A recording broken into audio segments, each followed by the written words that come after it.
Hello বন্ধুরা, আমার সালাম নিন। আসসালামু আলাইকুম। আশা রাখছি আপনারা সবাই ভালো আছেন ইনশাল্লাহ। আমার প্রত্যাশাও তাই। আজ যে বিষয়ে কথা বলবো তা হচ্ছে, মানুষের বেঁচে থাকার লক্ষ্য হচ্ছে উন্নতি।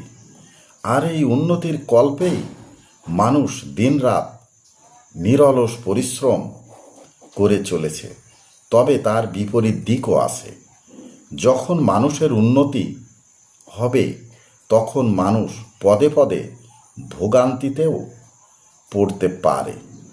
তাই মনে রাখবেন, জীবন মানেই উন্নতি, আর উন্নতি মানেই ভোগান্তি।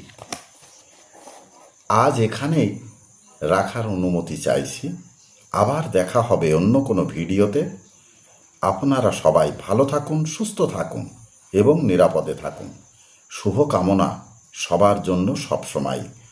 ধন্যবাদ ফেসবুক মেটা, ধন্যবাদ সকল বন্ধুসহ সবাইকে। আল্লাহ হাফেজ।